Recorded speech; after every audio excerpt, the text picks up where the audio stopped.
Halo, balik lagi dengan gue di sini Tegar Irsyad. Kali ini gue mau preview pertandingan antara Timnas Indonesia melawan Arab Saudi yang akan digelar malam ini ya, Jumat dini hari jam 1 pagi nanti. Yang dimana gue di sini nggak akan kasih data yang ribet-ribet pastinya, tapi yang jelas di sini gue penasaran nih dengan peluang kita Timnas Indonesia dalam menghadapi pertandingan ini. Gimana kansnya? Apakah cukup menjanjikan? Apakah cukup potensial untuk bisa menang atau enggak? Dan untuk teman-teman semua yang penasaran juga pastinya berada di video yang tepat banget, karena kali ini gue akan bahas tuntas semuanya di video kali ini. Untuk itu langsung saja akan kita mulai videonya. Let's go.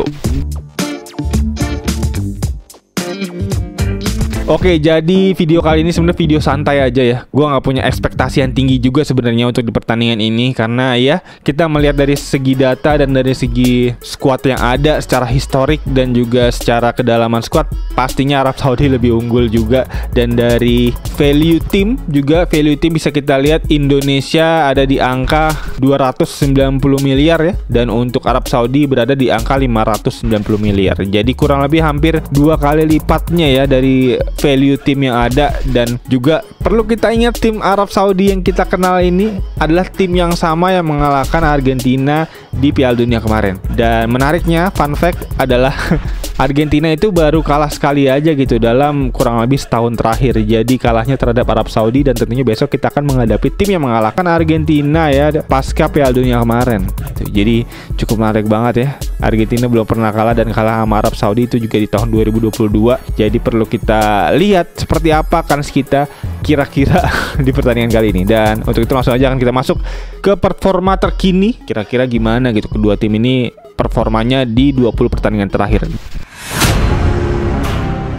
Kalau bisa kita lihat di sini datanya. Timnas Indonesia ini dalam 5 pertandingan terakhir Indonesia menang 3 kali dan juga kalah 2 kali. Dan artinya win rate-nya lebih tinggi ya dari loss rate-nya di sini. Dan kemenangan penting didapat saat melawan Vietnam, tentunya bisa kita lihat kemarin ya 3-0, dan juga home away.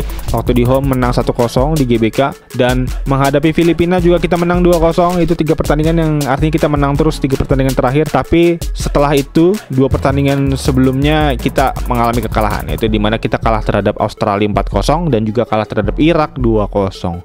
Jadi dalam 5 pertandingan terakhir kita kalah 2 kali. Dan secara keseluruhan ya, dari 20 pertandingan terakhir Indonesia memenangkan 12 pertandingan. Wow, banyak ya. Dan mencetak 44 gol. Wow, itu juga raihan yang oke banget. Dengan rata-rata 2,2 gol per pertandingan. Itu cukup tinggi tuh, 2,2 gol per pertandingan. Walaupun memang bisa kita lihat kalau misalkan kita zoom ya dari data yang ada, gol terbanyak yang kita ciptakan adalah gol menghadapi Brunei Darussalam ya. Kita ingat di putaran pertama Piala Dunia kemarin, playoff untuk bisa masuk ke putaran kedua, kita menang besar di situ. Jadi ya mungkin datanya agak sedikit tidak relevan ya kalau dibandingkan dengan Arab Saudi ya dari segi pencapaian gol. Dan juga bisa kita lihat ya, kita masih cukup kesulitan menghadapi tim-tim di luar Asia Tenggara, kayak lawan Irak, kayak lawan Uzbekistan bisa kita ingat kemarin di U23, kayak lawan Australia juga waktu di Piala Asia kemarin gitu. Tapi yang menariknya, kita ini tim yang sama ya posisinya di Piala Asia kemarin. Kita tidak lolos di 16 besar, artinya kita udah masuk babak knockout, dan itu pun sama hal dengan Arab Saudi kemarin. Jadi secara pencapaian di perhelatan terakhir kita mirip sama dengan Arab Saudi ya, di mana Arab Saudi kemarin kalah dari Korea Selatan ya di babak 16 besar Piala Asia, dan kita kalah dari Australia. Jadi ya itu artinya yang mungkin secara data kita agaknya sedikit sebanding ya dari Arab Saudi. Dan dari data Arab Saudi sendiri bisa kita lihat dia memiliki hasil sebenarnya yang cukup beragam dalam 5 pertandingan terakhir ya. Dari data 5 pertandingan terakhir, ternyata Arab Saudi ini di bawah kita gitu, dimana dia hanya menorehkan 2 kemenangan aja dan 1 kali hasil imbang dan 2 hasil kekalahan. Yang dimana menariknya juga Arab Saudi ini lolos ya dari babak kedua kualifikasi Piala Dunia kemarin itu di posisi kedua gitu, kalah dari Jordania, bahkan dimana dia kalah dari Jordania dengan skor 2-1. Jadi iya, itu artinya mungkin ada kesempatan ya untuk kita bisa seperti halnya dengan laga-laga Liga Inggris ya, yang bisa menang terhadap tim-tim besar gitu. Jadi ya kita tidak perlu berkecil hati harusnya, karena bola itu bundar pastinya. Jadi ya kita masih punya harapan untuk bisa mencuri kemenangan ya harusnya secara potensi, walaupun memang kecil ya dari segi statistik yang ada. Dan dari 20 pertandingan terakhir Arab Saudi ini memenangkan 8 pertandingan dengan total 22 gol, yang artinya kalau misalkan kita tarik rata-rata gol per pertandingan pertandingannya adalah cuma 1,1 gol aja gitu per pertandingan. Dan itu artinya Arab Saudi di bawah kita dari segi lesatan golnya, ya dimana kita punya 2,2 gol per pertandingan ya, jadi lebih tinggi harusnya. Dan bisa kita simpulkan ya bahwa pertandingan antara Indonesia dan Arab ini sebenarnya adalah pertandingan yang juga sangat kompetitif harusnya ya. Jadi nggak mungkin kedua tim ini akan menganggap remeh satu sama lain. Jadi pastinya Arab Saudi juga nggak akan menganggap remeh timnas Indonesia harusnya, karena ini adalah juga laga yang penting untuk bisa lolos ke Piala Dunia. Yang perlu kita ingatkan lagi untuk teman-teman yang masih belum paham bahwa kita bisa lolos kalau kita peringkat 1 dan peringkat 2. Di situ dalam satu grup ada terisi oleh 6 tim dan 2 tim teratas langsung lolos ke Piala Dunia. Lalu ada peringkat 3 dan peringkat 4 yang masuk ke babak selanjutnya, babak keempat ya lebih tepatnya. Dan nanti di babak keempat akan ya ada peraturannya lagi untuk bisa lolos. Jadi ya kita mungkin targetnya adalah peringkat 4, dan untuk bisa peringkat 4 itu artinya Indonesia harus mengalahkan Bahrain dan juga Cina, karena kita satu grup dengan Bahrain, dengan Cina, dengan Arab Saudi, dengan Australia, dan juga dengan Jepang. Jadi mungkin yang paling masuk akal dan make sense ya untuk dari segi data, kita mungkin punya kesempatan untuk bisa lolos dengan cara mengalahkan Bahrain dan juga Cina. Yang dimana Cina sebenarnya juga nggak sebagus itu dari data yang ada, karena bisa gue lihat juga bahwa datanya Cina juga bersusah payah untuk bisa masuk ke babak ketiga kualifikasi Piala Dunia zona Asia ini, dimana dia cukup sengit pertarungannya dengan Thailand, bahkan poinnya sama gitu, dan bahkan golnya juga sama. Dan itu ditentukan oleh head to head antara kedua tim, yang dimana Cina untungnya bisa menang di laga grup babak kedua kemarin gitu. Jadi ya Cina sebenarnya menjadi lawan yang harusnya bisa kita meraih poin ya dari pertandingan tersebut, semoga ya tentunya. Dan dari segi head to head, dimana head to head juga sebenarnya udah agak nggak relevan karena udah cukup lama kita tidak bertemu dengan Arab Saudi di pertandingan resmi dan juga pertandingan yang kompetitif seperti ini. Yang dimana kalau data yang ada di sini bisa gue lihat dari 2004 datanya menyebutkan bahwa Arab Saudi memiliki catatan yang lebih unggul dengan memenangkan 4 pertandingan. Sementara Indonesia belum pernah meraih kemenangan dan satu laga berakhir imbang. Jadi dari 5 pertandingan terakhir head to head kita bertemu dengan Arab Saudi, 4 pertandingan dimenangkan oleh Arab Saudi dan 1 kali kita berhasil menahan imbang. Dan secara keseluruhan, jadi Arab Saudi ini memang lebih dominan dalam sejarah pertemuan dan dalam statistik laga kompetitif yang ada, dan juga dari segi head to head yang ada. Tapi pertandingan ini selalu kita tahu ya bahwa bola itu bundar. Peluang bagi Indonesia tuh masih ada untuk bisa ya menantang status quo yang ada dari segi analitik data yang ada ini. Jadi ya kita tidak perlu berkecil hati seperti gue bilang tadi. Jadi kita perlu tetap semangat untuk bisa mendukung timnas Indonesia untuk bisa meraih hasil positif ya di pertandingan pertama kualifikasi Piala Asia besok, yang gue cukup excited banget untuk bisa melihat timnas kita, karena ini timnas yang memang semakin matang, semakin oke secara komposisi pemain. Jadi ya ini gue semakin gak sabar ya untuk bisa nonton tentunya. Dan kita masuk ke analisis taktik dan strategi, dimana dari timnas Indonesia lebih dulu ya, dimana timnas Indonesia ini yang dipimpin oleh Sintayong tentunya dikenal dengan pendekatan yang lebih fleksibel ya dalam segi taktik formasi yang ada. Jadi lebih fluid, lebih fleksibel dari pemilihan formasi, karena kita bisa lihat beberapa kali ada formasi yang cukup berubah kalau emang ada kondisi-kondisi tertentu ya. Jadi dari segi adaptif Sintayong lebih oke tentunya. Bisa kita ingat ya waktu itu ada pernah pertandingan kita butuh gol, seingat gue kalau nggak salah lawan Irak, yaitu memasukkan Elkan Bagut sebagai striker. Itu adalah memang potensi pelatih yang cukup banyak ya, memiliki referensi taktik yang ada. Jadi itu salah satu output yang bisa kita lihat, Elkan Bagut jadi striker, itu menarik banget kemarin. Dan melihat dari pertandingan-pertandingan terakhir yang ada, formasi yang mungkin banget ya dari forecast prediksi yang bisa gue berikan, kemungkinan besar Sintayong masih akan bermain dengan formasi 3-5-2, yaitu adalah salah satu pakem fondasi utama timnas Indonesia ini dibentuk, yaitu dengan menumpuk back di belakang, yang dimana artinya ketika kita bertahan potensi formasinya berubah menjadi 5-3-2. Dan di situ bisa kita lihat ya, untuk 3 back bertahan tentunya masih ada Jaizes menjadi palang pintu utama di lini pertahanan Indonesia, lalu selanjutnya bersanding dengan Rizky Ridho dan juga Nathan mungkin yang akan ditarik menjadi center back tentunya, dimana yang biasanya Nathan menjadi defensive midfielder pivot berdua dengan Tom Hey, mungkin akan ditarik menjadi center back back kemungkinan, karena ada Jordi Amat di situ yang tidak bisa main karena memang cedera, dan juga ada Justin Hapner yang tidak bisa main karena akumulasi kartu juga. Jadi kemungkinan besar ada Nathan di situ yang mengisi posisinya Jordi Amat. Dan artinya 3 center back utama kita di situ ada Jay Itzes, ada Nathan, dan juga ada Rizky Ridho.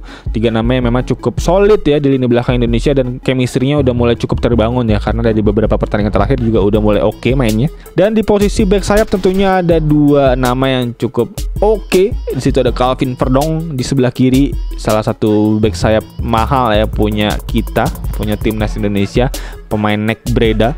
Dan di sisi kanan ada Sandy Walsh, kemungkinan besar akan starting karena Sandy Walsh juga di Liga Belgia menjadi nama yang selalu menjadi andalan ya dari timnya. Jadi dari segi fitnessnya juga cukup oke harusnya.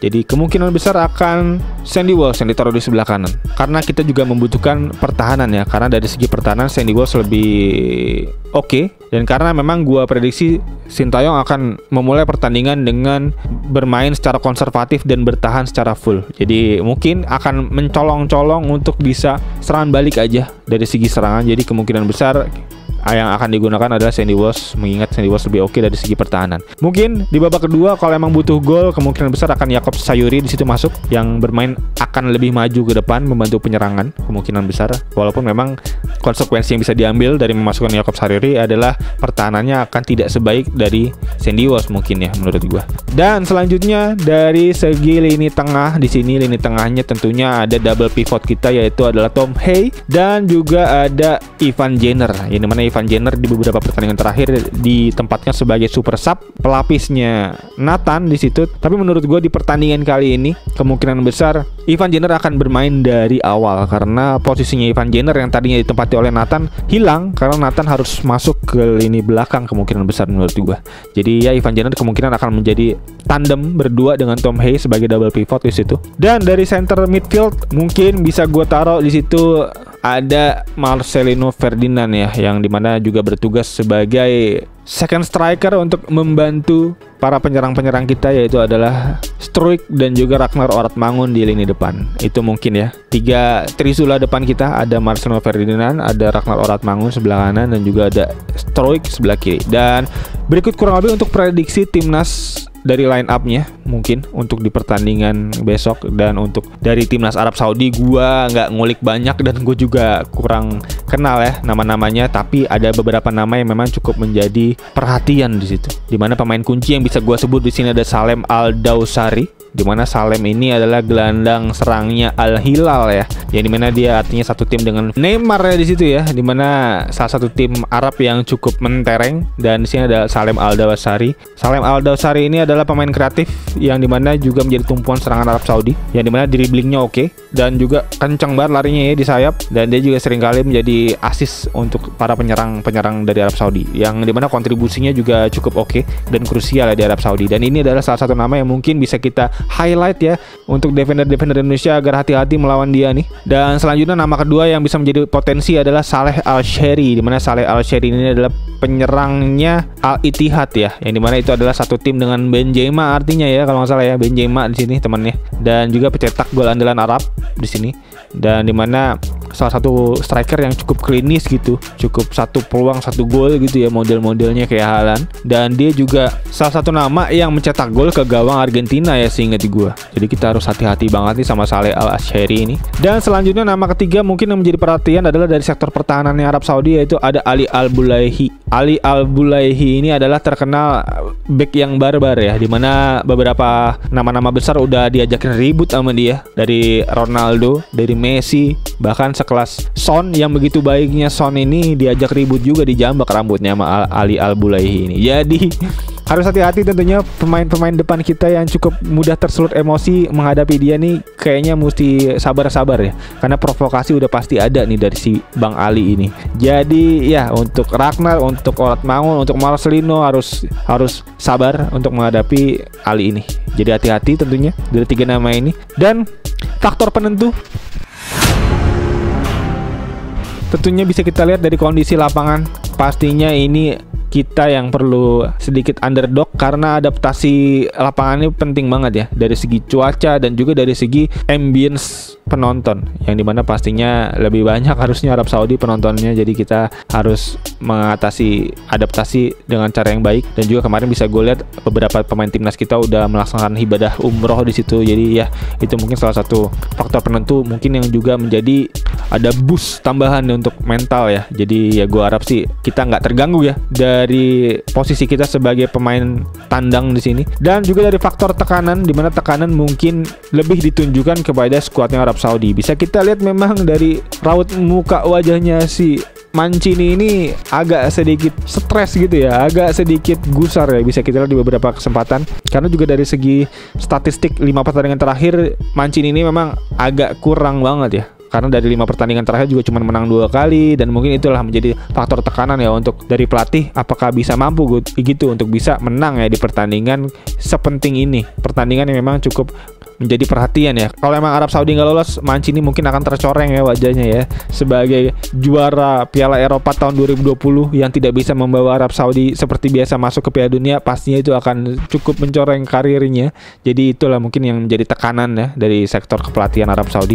Dan dari segi Indonesia pun gua rasa nggak besar ya tekanannya, karena kita juga ekspektasi kita untuk bisa menang kecil banget. Dan juga gua sadar pastinya rakyat Indonesia nggak keras itu ya memberikan tekanan ke timnas kita untuk bisa menang, karena pastinya kita juga udah pasti harus sadar ya bahwa kita tuh nggak seoke dari pemain-pemain Arab sepertinya. Jadi ya gua rasa sih tekanannya nggak ada, dan gua rasa juga justru ini menjadi kelebihan ya, poin plus ya, karena kita bermain nothing tulus tanpa tekanan. Jadi ya gua harap ini akan menjadi potensi poin plus tambahan dalam kesempatan kita untuk bisa menang di pertandingan besok. Dan untuk motivasi tim ya seperti gue bilang tadi, motivasi tim kita kayaknya lebih tinggi karena kita nothing tulus tanpa beban bermain. Dan juga untuk dari Arab Saudi justru yang mungkin akan memiliki beban ya untuk bisa harus menang, wajib gitu. Kalau nggak menang mungkin dia akan malu banget yang menghadapi tim dengan peringkat ke 133 ya, dan juga tim yang memang baru bangkit gitu. Jadi ya mungkin tekanan ada berada